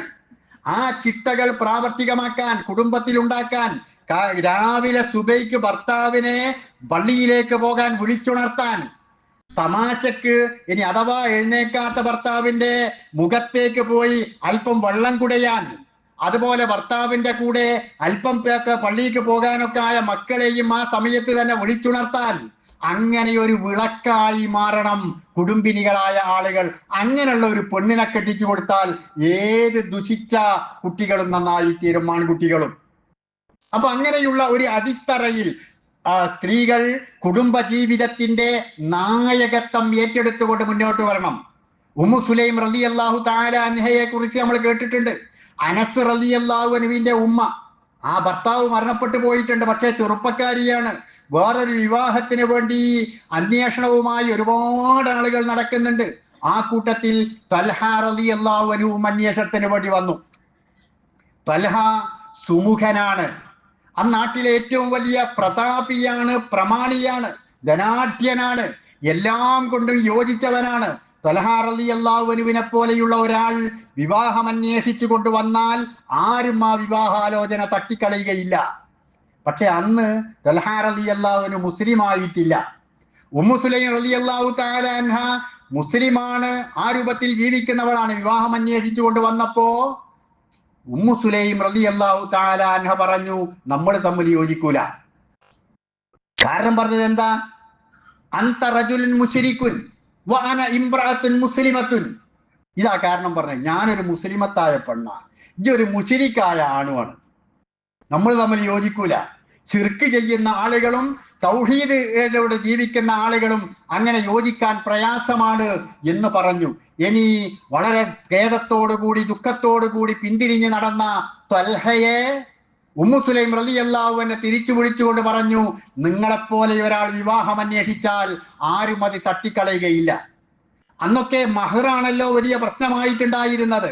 അതുകൊണ്ട് ഉമ്മു സുലൈം റളിയല്ലാഹു തആല അൻഹ പറഞ്ഞു, നിങ്ങൾ മുസ്ലിമായാൽ എനിക്ക് മഹർ അത് മാത്രം മതി, വേറൊന്നും വേണ്ട. അങ്ങനെ അബൂതല തിരിച്ചുപോയി ആലോചിച്ച് അവസാനം മുസ്ലിമായി അവർ തമ്മിലുള്ള വിവാഹം കഴിക്കുന്നുണ്ട്. പിന്നീട് ഒരുപാട് കുട്ടികൾ അവർക്ക് ഉണ്ടാകുന്നുണ്ട്. അവിടെയൊക്കെ ആദർശത്തിന്റെ പരിഗണനയിലായിരുന്നു വിവാഹം നടന്നിരുന്നത്. അങ്ങനെ നടന്നാൽ കുടുംബരംഗത്ത് വിജയം കൈയാളാൻ നമുക്ക് സാധിക്കുകയും ചെയ്യും. സ്ത്രീക്ക് അതിന്റെ നായകത്വം ഏറ്റെടുക്കാൻ സാധിക്കും. നെപ്പോളിയൻ എന്ന ഭരണാധികാരി ഒരുപാട് രാജ്യങ്ങൾ കീഴടക്കിയിട്ടുള്ള ആ ഭരണാധികാരി പറഞ്ഞിട്ടുള്ളത്, എനിക്ക് നിങ്ങൾ കുറെ അമ്മമാരെ തരൂ, ഞാനൊരു രാഷ്ട്രമുണ്ടാക്കാം എന്നാണ്. പടയാളികളെക്കാൾ നല്ല അമ്മമാരെയാണ് വേണ്ടത്. അങ്ങനെയെങ്കിൽ ഞാനൊരു രാഷ്ട്രമുണ്ടാക്കാം എന്ന് അദ്ദേഹം പറഞ്ഞതായി നമുക്ക് കാണാം. അതുപോലെ തന്നെ ചൈനക്കാരുടെ ഒരു വാക്യമുണ്ട്, നിങ്ങൾക്ക് 100 സായുധരായ ആളുകളെ ഉണ്ടെങ്കിൽ ഒരു സൈന്യമുണ്ടാക്കാം. 100 സായുധരായ ആളുകൾ ഉണ്ടെങ്കിൽ ഒരു സൈന്യമുണ്ടാക്കാം. പക്ഷേ ഒരു കുടുംബം രൂപപ്പെടുത്തണമെങ്കിൽ ഒരു സ്ത്രീ ഉണ്ടായേ മതിയാവൂ. ഒരു സ്ത്രീ ഉണ്ടെങ്കിലേ ഒരു കുടുംബം രൂപപ്പെടുത്താൻ സാധിക്കുകയുള്ളൂ എന്ന് അവിടെ ആ ആപ്തവാക്യത്തിൽ നമുക്ക് കാണാൻ സാധിക്കുന്നതാണ്. അതുകൊണ്ട് അത്തരത്തിലുള്ള ഒരു കുടുംബ ബന്ധം തുടങ്ങാൻ നമ്മൾ അതിനുള്ള സാഹചര്യം ഒരുക്കണം, നമ്മുടെ മക്കൾക്കും ഇസ്ലാമിക കുടുംബ ജീവിതത്തിലേക്ക് കടന്നു വരുന്ന ആളുകൾക്കും. എങ്കിൽ പിന്നീട് അങ്ങോട്ട് നമ്മൾ അവരുടെ പുറകെ കൂടേണ്ടി വരില്ല. അങ്ങനെ കുടുംബ ജീവിതത്തിലേക്ക് പ്രവേശിച്ചു കഴിഞ്ഞാൽ നമ്മൾ മനസ്സിലാക്കേണ്ടുന്ന ഒരു കാര്യം, മൂല്യങ്ങളെ വീണ്ടെടുക്കുന്ന ഏറ്റവും വലിയ സ്ഥാപനം കുടുംബമാണ് എന്നാണ്. മൂല്യങ്ങളെ, ധാർമ്മികതകളെ, സദാചാരങ്ങളെ വീണ്ടെടുക്കുന്ന പാഠശാലകളാണ് കുടുംബങ്ങൾ. പ്രവാചകൻ സല്ലല്ലാഹു അലൈഹി വസല്ലം പറഞ്ഞല്ലോ, നിങ്ങൾ തേനീച്ചകളെ പോലെയാകണം. തേനീച്ചകളെ പോലെയാകണം. തേനീച്ച നല്ലത് മാത്രം സ്വീകരിക്കുകയും നല്ലത് മാത്രം നൽകുകയും ചെയ്യുന്നു. അതുപോലെ നല്ല കാര്യങ്ങൾ സ്വീകരിക്കുകയും നല്ലത് നൽകുകയും ചെയ്യുന്ന അവസ്ഥയാണ് ഉണ്ടാവേണ്ടത്. അതാവണം കുടുംബം. ആ കുടുംബത്തിൽ നിന്ന് നമ്മുടെ പിഞ്ചു മക്കളടക്കമുള്ള ആളുകൾ കാണുന്നത്, കേൾക്കുന്നത്, അനുഭവിക്കുന്നത് നല്ലതാവണം, നല്ലതു മാത്രമാകണം. നിങ്ങളൊന്ന് ആലോചിച്ച് നോക്കിയാൽ, നമ്മളൊന്ന് ആലോചിച്ച് നോക്കുക, നമ്മുടെ കുടുംബത്തിൽ നിന്ന് അങ്ങനെ ഒരു അവസ്ഥയാണോ ഉള്ളത് എന്ന്. നല്ലത് മാത്രമാണോ അവർ കാണുന്നത്? നല്ലത് മാത്രമാണോ അവർ കേൾക്കുന്നത്? പരസ്പരം ഇന്ന് ഈ വിവാഹ പേടി എന്ന് പറയുന്ന ഒരു കാര്യമുണ്ട്. പെൺകുട്ടികളിലാണ് അധികവും അതുള്ളത് എന്ന വിവാഹ പേടി. എന്തുകൊണ്ടാണ് ആ വിവാഹ പേടി എന്നതിനെ കുറിച്ച് പഠനം നടത്തിയിട്ടുള്ള പല ആളുകളും പറയുന്നത്, വിവാഹപ്പേടി അവരുടെ മനസ്സിൽ തനിയെ ഉണ്ടായിത്തീർന്നിട്ടുള്ള ഒരു കാര്യമല്ല. അവർ കാണുന്നത് അവരുടെ ഉമ്മയെയും ഉപ്പയെയുമാണ്. ആ ഉമ്മയുടെയും ഉപ്പയുടെയും സംസാരവും അവരുടെ അടുപ്പവും അവരുടെ പെരുമാറ്റവും അവർ കാണുമ്പോൾ അവർക്ക് തോന്നുകയാണ്, വേണ്ട, എന്തിനാ ഈ ഇടങ്ങേറ് നിൽക്കണേ? ഇങ്ങനെയുള്ള ഒരു ഇടങ്ങേറാണ് വൈവാഹിക ജീവിതമെങ്കിൽ പിന്നീട് ഒന്നോ രണ്ടോ കുട്ടികൾ ഉണ്ടായത് പിന്നെ അനുഭവിച്ചു തീർക്കുക എന്നൊരവസ്ഥയാണ് എങ്കിൽ എന്തിന് ഈ ഇടങ്ങേറിന് നിൽക്കണം എന്നതിൽ നിന്നാണ് ഈ വിവാഹപ്പേടി കുട്ടികളിൽ ഉണ്ടായിത്തീർന്നിട്ടുള്ളത് എന്ന് പഠനങ്ങളിൽ നിന്ന് മനസ്സിലാക്കാൻ നമുക്ക് സാധിക്കുകയാണ്. അപ്പോ കുടുംബങ്ങളിൽ നിന്ന് പലരും കാണുന്നത് നല്ലതായ അനുഭവമല്ല. നബി സല്ലല്ലാഹു അലൈഹി വസല്ലമയുടെ ചരിത്രം നമ്മൾ കേട്ടിട്ടുണ്ട്. ഫാത്തിമ ബീബി റളിയല്ലാഹു തആല അൻഹ നടത്തം പോലും പ്രവാചകനെ പോലെ, ചിരി പോലും പ്രവാചകനെ പോലെ. ചില മക്കൾ ഉണ്ടാവുമല്ലോ അങ്ങനെ, പാപ്പാന്റെ മാതിരി തന്നെയാണ്, ഉമ്മാന്റെ മാതിരി തന്നെയാണ്. ഒരു നടത്തം കണ്ടാൽ, ചുണ്ട് കണ്ടാൽ, കണ്ണ് കണ്ടാൽ, കൈ വെക്കുന്നത് കണ്ടാൽ എന്നൊക്കെ നമ്മൾ പറയാറില്ലേ? അതുപോലെയായിരുന്നു ഫാത്തിമ ബീബി റളിയല്ലാഹു തആല അൻഹ. ആ അലിയാർക്ക് കല്യാണം കഴിച്ചു കൊടുത്തു. വലിയ കുട്ടിയായിട്ടുണ്ടല്ലോ കല്യാണം കഴിക്കുമ്പോ. ആ അലിയാർക്ക് കല്യാണം കഴിക്കുന്നതിന് മുമ്പും കല്യാണം കഴിച്ചതിന് ശേഷവും പ്രവാചകന്റെ വീട്ടിലേക്ക് മകൾ കയറി വരുമ്പോ പ്രവാചകൻ അണച്ചുകൂട്ടി നെറ്റിയിൽ ഉമ്മ കൊടുക്കാറുണ്ടായിരുന്നു. പ്രായം അങ്ങ് കടന്നു ചെന്നിട്ടുള്ള തന്റെ മകൾക്കും പ്രവാചകൻ സല്ലല്ലാഹു അലൈഹി വസല്ലമ ചുംബനം നൽകാറുണ്ടായിരുന്നു എന്ന് ഹദീസുകളിൽ കാണുന്നുണ്ട്. നമ്മുടെ വീട്ടിൽ നിന്ന് നമ്മൾ നമ്മുടെ കുട്ടികളെ ചുംബിക്കാറുണ്ടോ? ആലോചിക്കേണ്ടതല്ലേ? ചെറുപ്പത്തിൽ ചെറിയ കുട്ടികളായിരിക്കുമ്പോ 2, 3, 5, 6, 7 വയസ്സാകുന്നത് വരെയൊക്കെ ഒരുപക്ഷെ നമ്മൾ അങ്ങനെയൊക്കെ ചുംബിച്ചു എന്ന് വരും. എന്നാൽ ഒരു 10ൽ പഠിക്കുന്ന, ഒരു +2 പോകുന്ന ആൺകുട്ടിയാകട്ടെ പെൺകുട്ടിയാകട്ടെ സ്കൂളിലേക്ക് പോകുന്ന സമയത്ത് അവന്റെ ഭക്ഷണം വേണമെങ്കിൽ അതെല്ലാം ഒരുക്കി കൊടുത്ത്, ഉമ്മ ഞാൻ പോവാട്ടോ, അസ്സലാമു അലൈക്കും എന്ന് പറയുമ്പോ ആ മകനെ മകളെ ഒന്ന് ചേർത്ത് പിടിച്ച് ആ നെറുകയിൽ ഒന്ന് ചുംബിച്ച് നിങ്ങൾ അവരെ പാഠശാലകളിലേക്ക് അയച്ചാൽ ഈ ജന്മത്തിൽ അവർ വഴിതെറ്റിപ്പോവില്ല. അവർ വഴി തെറ്റൂല. കാരണം ഇത്രയും സ്നേഹവും ആദരവുമുള്ള, എന്നെ സ്നേഹിക്കുന്ന എന്റെ മാതാപിതാക്കൾ എന്റെ വീട്ടിലുണ്ട്. മറിച്ച് അവർ വേറെ ആളുകളുടെ കൂടെ ഓടിപ്പോകുന്നത്, ഒഴുകിപ്പോകുന്നത്, തെറ്റിപ്പോകുന്നത് പലപ്പോഴും എന്തുകൊണ്ടാ? ഇന്നലെ ബസ് സ്റ്റോപ്പിൽ നിന്ന് കണ്ട ഒരാള്, ഇന്ന് അതുപോലെ റെയിൽവേ സ്റ്റേഷനിൽ നിന്ന് കണ്ട ഒരാള്, അല്ലെങ്കിൽ വേറെ എവിടെയെങ്കിലും കണ്ടിട്ടുള്ള ഒരാള് എന്നെ ഇഷ്ടമാണ് എന്ന് പറയുമ്പോ ഇഷ്ടമാണ് എന്ന് ആ കുട്ടി ആദ്യമായിട്ട് കേൾക്കുകയായിരിക്കും. എന്നെനിക്ക് ഇഷ്ടമാണ്, അല്ലെ മോളേജി നല്ല മോളാണ്, മോനേജി നല്ല മോനാണ് എന്ന് പറയുന്നത് അവർ ആദ്യമായി കേൾക്കുകയായിരിക്കും. അതുകൊണ്ടാണ് പലപ്പോഴും ആ കേട്ടവന്റെ കൂടെ പല ആളുകളും പോകാൻ തയ്യാറാവുന്നത്. പലപ്പോഴും അങ്ങനെയാണ്. പിന്നെ ഇന്നത്തെ ഭൗതികമായ അവരുടെ കൈകളിലുള്ള ഫോണുകളും മറ്റു കാര്യങ്ങളും ചാറ്റിങ്ങുകളും അതുപോലുള്ളത് ഇൻസ്റ്റാഗ്രാമുകളും ഒക്കെ വേറുണ്ട്. അതുപോലുള്ള ഒരു കാരണമാണ്.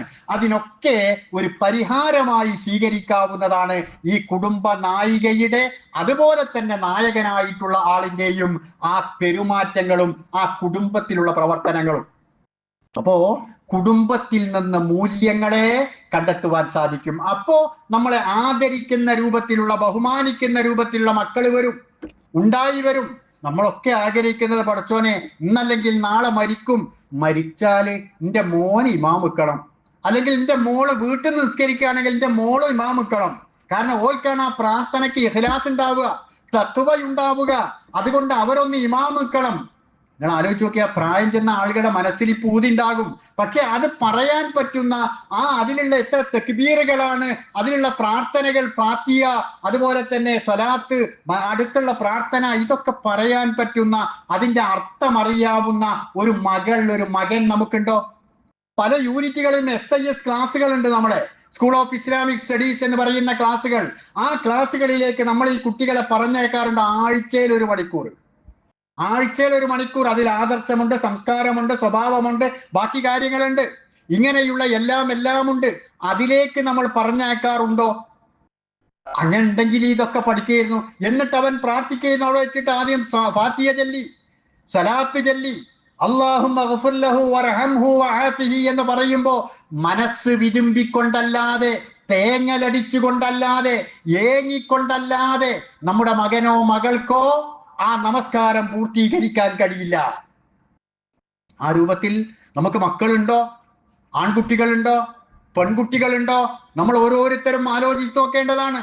ആ ഖബറിന്റെ അടുക്കൽ ചെല്ലുന്ന സമയത്ത് അവിടെ വെച്ചുകൊണ്ട് അല്ലാഹുമ്മ സബ്ബിതുഹു ഇൻദ സുആൽ, അല്ലാഹുമ്മ അൽഹിംഹുൽ ജവാബ്, അല്ലാഹുമ്മ ജാഫിൽ ഖബ്റ അൻ ജംബൈഹി, അല്ലാഹുമ്മ ഗ്ഫിർ ലഹു വർഹംഹു, അല്ലാഹുമ്മ ആമിൻഹു മിൻ കുല്ലിൽ ഫസൽ എന്ന് കണ്ണുനീരൊലിപ്പിച്ചുകൊണ്ട് തന്റെ മാതാവിന് വേണ്ടി, പിതാവിന് വേണ്ടി പ്രാർത്ഥിക്കാൻ കഴിയുന്ന ഇഖ്ലാസുള്ള, തഖ്വയുള്ള മക്കൾ നമ്മുടെ കുടുംബങ്ങളിൽ ഉണ്ടോ എന്ന് നാം ആലോചിക്കണം. അത് ഉണ്ടാക്കിയെടുക്കേണ്ടത് ഈ കുടുംബ നായികയായ നിങ്ങൾ ഓരോരുത്തരുമാണ്. അതുണ്ടാക്കാൻ വേണ്ടിയിട്ടാണ് ഈ നായകത്വം നിങ്ങൾക്ക് നൽകിയത്. പിതാവ് നേരം പുലരുന്ന സമയത്ത് തന്നെ അന്വേഷിച്ചുകൊണ്ട്, ഭക്ഷണം അന്വേഷിച്ചുകൊണ്ട് പുറപ്പെടുകയാണ്. എപ്പോഴോ വീട്ടിലെത്തി എന്ന് വന്നേക്കാം, അല്ലെങ്കിൽ 1-2 ദിവസം കഴിഞ്ഞ്, മാസങ്ങൾ കഴിഞ്ഞ്, വർഷങ്ങൾ കഴിഞ്ഞ് അവർ വീട്ടിലേക്ക് തിരിച്ചെത്തി എന്ന് വന്നേക്കാം. അവർ ഈ പരക്കം പാച്ചിലാണ്. പക്ഷെ അവരുടെ ഉള്ളു മുഴുവനും സ്നേഹമാണ്. ഒരുപക്ഷെ നിങ്ങളോട് കയർത്തെന്ന് വന്നേക്കാം. അത് ഞാൻ നേരത്തെ പറഞ്ഞ പ്രകൃതം, അള്ളാഹു നൽകിയിട്ടുള്ള ആ പ്രകൃതത്തിന്റെ വ്യത്യാസമാണ്. പുരുഷൻ എന്ന, സ്ത്രീ എന്ന ആ പ്രകൃതത്തിന്റെ പേരിൽ ഒരുപക്ഷെ ദേഷ്യപ്പെട്ടു, കയർത്തു എന്നൊക്കെ വന്നേക്കാം. അങ്ങനെ വന്നിട്ടുണ്ടെങ്കിൽ തന്നെ ഉള്ളു നിറയെ നിങ്ങളോടുള്ള സ്നേഹമാണ്. എന്റെ മക്കളെ മുഴുവനും പോറ്റുന്നത് അവരാണല്ലോ എന്ന വിചാരമാണ്. ഒരു പുസ്തകത്തിൽ, നമ്മുടെ PMA ഗഫൂറിന്റെ ഒരു പുസ്തകത്തിൽ നമ്മൾ അദ്ദേഹത്തിന്റെ ഒരു പ്രഭാഷണത്തിൽ കേട്ടിട്ടുണ്ട്. ഒരു വഴിയിലൂടെ അദ്ദേഹം യാത്ര ചെയ്യുന്ന സമയത്ത് ഒരു ഓട്ടോറിക്ഷയിൽ പോയി. ഓട്ടോറിക്ഷയിൽ പോകുന്ന സമയത്ത് ആ ഫ്രണ്ട് ഭാഗത്ത് ആ ഓട്ടോറിക്ഷന്റെ മുമ്പിൽ ഒരു പേരെഴുതി വെച്ചിട്ടുണ്ട്. ഇതാരാണ് എന്ന് ചോദിച്ചപ്പോ അതൊരു മകന്റെ പേരാണ്. പുറകു വശത്ത് ഒരു പേരെഴുതി വെച്ചിട്ടുണ്ട്. അതാരുടെ പേരാണ്? വേറൊരു മോളെ പേരായിരിക്കും എന്നാണ് കരുതിയത്. ചോദിച്ചപ്പോ അത് ഭാര്യയുടെ പേരാണ്. ആ ഓട്ടോറിക്ഷയുടെ പുറകു ഭാഗത്ത് എഴുതി വെച്ചത്. ഇതൊരു ആശ്ചര്യമാണല്ലോ. എന്തേ നിങ്ങൾ ഭാര്യന്റെ പേര് എഴുതി വെക്കാൻ ശ്രമിച്ചത് എന്ന് പറയുമ്പോ അയാൾ പറഞ്ഞത്, ഞാൻ രാവിലെ വീട്ടിൽ നിന്ന് ഇറങ്ങുമ്പോ എന്റെ ഡ്രസ്സ് അവൾ തേച്ചു തരാറുണ്ട്, എനിക്ക് ഭക്ഷണം അവർ എടുത്തു തരാറുണ്ട്, കുട്ടികളെ അവർ നേരത്തിന്, സമയത്തിന് അവർക്ക് വേണ്ടതെല്ലാം ചെയ്തു കൊടുത്തുകൊണ്ട് സ്കൂളുകളിലേക്ക്, പാഠശാലകളിലേക്ക് അയക്കാറുണ്ട്. ഞാൻ ഉച്ചക്ക് വീട്ടിലേക്ക് ചെല്ലുമ്പോഴേക്ക് ഭക്ഷണം ഒരുക്കി വെക്കാറുണ്ട്. വൈകുന്നേരം ഞാൻ ഓട്ടം കഴിഞ്ഞ് വരുന്ന സമയത്ത് എന്നെ സ്വീകരിക്കാൻ അവർ മുന്നിലുണ്ടാവാറുണ്ട്. ഇങ്ങനെയുള്ള ഒരു ഭാര്യയുടെ പേരല്ലാതെ വേറെ ആരുടെ പേരാണ് ഞാൻ എഴുതി വെക്കേണ്ടത് എന്നാണ്. അപ്പൊ അങ്ങനെ ഒരു ഭാര്യയാകാൻ കഴിഞ്ഞാൽ, ഒരു കുടുംബിനിയാകാൻ കഴിഞ്ഞാൽ, ഒരു കുടുംബ നായികയാകാൻ കഴിഞ്ഞാൽ അവിടെയുള്ള ബാക്കിയുള്ള ആളുകളുടെ അംഗീകാരം, അവരുടെ സ്നേഹം, അവരുടെ ആദരവ്, അതെല്ലാം ലഭിക്കും എന്ന കാര്യത്തിൽ സംശയമില്ല. ആ രൂപത്തിൽ കുടുംബത്തെ മുന്നോട്ട് കൊണ്ടുപോകാൻ കഴിയുന്നവരാകണം, അതിനുവേണ്ടി ശ്രമിക്കുന്നവരാകണം നമ്മൾ ഓരോരുത്തരും. ഇനി കൂടുതൽ വിശദീകരിക്കാൻ സമയമില്ല. ചുരുക്കി 1.5 വരെയല്ലേ സമയം, ചുരുക്കി അതിന് ശ്രദ്ധിക്കേണ്ട 1-2 കാര്യങ്ങൾ കൂടി ശ്രദ്ധയിൽപ്പെടുത്താം. ഒന്ന്, അതിനുവേണ്ടി നമ്മൾ ഒന്നാമതായി ആദർശം കൈമാറുക. ഞാൻ നേരത്തെ പറഞ്ഞു, ആ ആദർശ കൈമാറ്റം തൗഹീദുമായിട്ടുള്ള ബന്ധം ഉണ്ടാവുക. രണ്ടാമതായിട്ട് കുടുംബത്തിൽ കൃത്യമായ നമസ്കാര ശീലമുണ്ടാവുക. കൃത്യമായ നമസ്കാര ശീലമുണ്ടാവുക. ഇഖാമിസ്സലാത്തി വ ഈതാഇസ് സകാത്ത്, അഖീമുസ്സലാത്ത വ ആതാഉസ് സകാത്ത് എന്നാ ഖുർആൻ പറഞ്ഞത്. എപ്പോഴെങ്കിലും നിസ്കരിക്കാനല്ല, നമസ്കാരം നിലനിർത്തുക. ഉമ്മാക്കുണ്ടാകണം, വാപ്പാക്കുണ്ടാകണം, കുട്ടിയൊക്കെ ഉണ്ടാകണം. വീട്ടിലുള്ള ആ പാഠശാലകളിൽ പോയാലും നമ്മൾ അന്വേഷിക്കണം നിസ്കരിച്ചിട്ടുണ്ടോ എന്ന്. തിരിച്ചു വരുമ്പോഴും ചോദിക്കണം, ഓരോ സമയത്തും അവരോട് ചോദിക്കണം. ആ സമയങ്ങളിലൊക്കെ കൃത്യമായി നമസ്കരിക്കുന്നവരാവുക കുടുംബാംഗങ്ങളെല്ലാം. പുരുഷന്മാരാണെങ്കിൽ പരമാവധി ജമാഅത്തിൽ പങ്കെടുക്കാൻ നമ്മൾ വാപ്പാനോടൊപ്പം മക്കളെയും പറഞ്ഞേക്കുക. വാപ്പ പോകുന്നില്ലെങ്കിൽ മക്കൾ നിങ്ങളെ കണ്ടാണ് ഈ മക്കൾ പഠിക്കുന്നത്, അതുകൊണ്ട് പള്ളിയിൽ പോകണം, പള്ളിയിൽ മക്കൾ ഉണ്ടോ നിങ്ങൾ നോക്കുകയും വേണം എന്ന് പറഞ്ഞുകൊണ്ട് ആ നമസ്കാര ശീലം അവരിൽ ഉണ്ടാക്കിയെടുക്കുക. മൂന്നാമതായി ചെയ്യേണ്ടത് ആ കുടുംബത്തിൽ ഖുർആനുമായിട്ടുള്ള ബന്ധം സുദൃഢമാക്കുക. ഏതെങ്കിലും ഒരു സമയത്ത് ആ കുടുംബത്തിലുള്ള ആളുകൾ ഒരു 10 മിനിറ്റെങ്കിലും, ഒരു 25 ആയത്തെങ്കിലും ദൈനംദിന ജീവിതത്തിൽ എല്ലാ ദിവസവും ഖുർആൻ പാരായണം ചെയ്യുക. അത് ഉച്ചത്തിലാവുക. വാപ്പ ഓതുന്നത് മക്കൾ കാണണം, ഉമ്മ ഓതുന്നത് മക്കൾ കാണണം, പരസ്പരം അങ്ങോട്ടും ഇങ്ങോട്ടും കാണണം. ഓരോരുത്തർക്കും ഒരാൾക്ക് എത്ര ഡ്രസ്സ് നമ്മളെ വീട്ടിലുണ്ട്, എണ്ണിയാലൊടുങ്ങാത്തത്ര ഡ്രസ്സുകൾ ഉണ്ടാകും. എന്നാൽ ഒരാൾക്ക് ഒരു ഖുർആനും വേണം, ഓരോരുത്തർക്കും ഓരോ ഖുർആൻ വേണം. ആ ഖുർആൻ അവർ ഉപയോഗിക്കുന്ന സ്ഥലങ്ങളിൽ അവരുടെ മുന്നിലുണ്ടാവണം.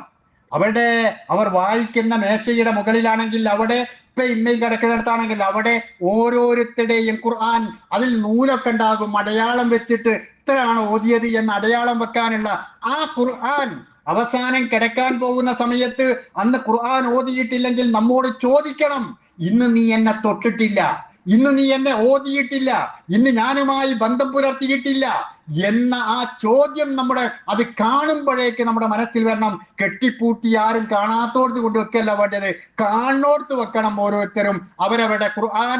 എന്നിട്ട് ഒരു സമയത്ത് അത് കൃത്യമായി നമ്മൾ പാരായണം ചെയ്യുന്ന ഒരു രൂപം, പരസ്പരം കാണുന്ന ഒരു രൂപം ഉണ്ടാകണം. അതുപോലെ എല്ലാവരും പരസ്പരം സലാം പറയുന്ന അവസ്ഥയുണ്ടാകണം. വീട്ടിലുള്ള അംഗങ്ങൾ രക്ഷയ്ക്ക് വേണ്ടിയുള്ള ഒരു പ്രാർത്ഥനയാണത്. അള്ളാഹുവിന്റെ രക്ഷയും സമാധാനവും ഉണ്ടാവട്ടെ എന്ന ഒരു പ്രാർത്ഥനയാണത്. അത് ഉണ്ടാവേണ്ടത് ആദ്യം കുടുംബത്തിലുള്ള ആളുകൾക്കാണല്ലോ. ഭാര്യക്കാണ്, ഭർത്താവിനാണ്, മാതാപിതാക്കൾക്കാണ്, കുടുംബാംഗങ്ങൾക്കാണ്, അങ്ങനെ എല്ലാവർക്കുമാണ്. ആ രൂപത്തിൽ കുടുംബങ്ങൾക്കെല്ലാം രക്ഷയും സമാധാനവും ഉണ്ടാകാൻ സലാം പറയുക എന്നൊരു സംസ്കാരം കുടുംബത്തിൽ വളർന്നു വരണം. വീട്ടിൽ നിന്ന് ഇറങ്ങിപ്പോകുമ്പോ, വീട്ടിലേക്ക് വരുമ്പോ അതൊക്കെ ചെറുപ്പത്തിൽ ഉണ്ടാകാറുണ്ട്, പിന്നെ അങ്ങ് മറന്നു പോകാറാണ് സാധാരണ നമ്മൾ കണ്ടിട്ടുള്ളത്. ആ അവസ്ഥയല്ലാതെ ആ ഒരു സംസ്കാരം ഉണ്ടാക്കിയെടുക്കാൻ നമ്മൾ ശ്രമിക്കുക. അതുപോലെ ദിവസത്തിൽ ഒരു തവണയെങ്കിലും ഒന്നിച്ചിരുന്ന് ഭക്ഷണം കഴിക്കാൻ നമ്മൾ ശ്രമിക്കുക. വീട്ടിലുള്ള എല്ലാ ആളുകളും തമ്മാമ് കണ്ടോളണമെന്നില്ല, പല വഴിക്കാണ്, പല ഉദ്യോഗമാണ്, പല ബിസിനസ്സാണ്, അതുപോലെ അധ്വാനിക്കാൻ വേണ്ടി പോയതാണ്. ഒരു ദിവസം ഒരു നേരമെങ്കിലും അവർ ഒന്നിച്ചിരുന്ന് ഭക്ഷണം കഴിക്കുക. അപ്പൊ പരസ്പരം സ്നേഹമുണ്ടാകും, പരസ്പരം കാണുകയെങ്കിലും ചെയ്യും, പരസ്പരം സംസാരിക്കാൻ കഴിയും. അങ്ങനെയുള്ള ഒന്നിച്ച് ഭക്ഷണം കഴിക്കാൻ കഴിയുക, പരസ്പരം നല്ലത് ഉപദേശിക്കുക. പാഠശാലകളിലേക്ക് പോകുമ്പോ, യാത്ര പോകുമ്പോ, ഗൾഫിലേക്ക് പോകുമ്പോ, മറ്റ് സ്ഥലങ്ങളിലേക്ക് പോകുമ്പോ നല്ല നല്ല കാര്യങ്ങൾ ഉപദേശിക്കുക.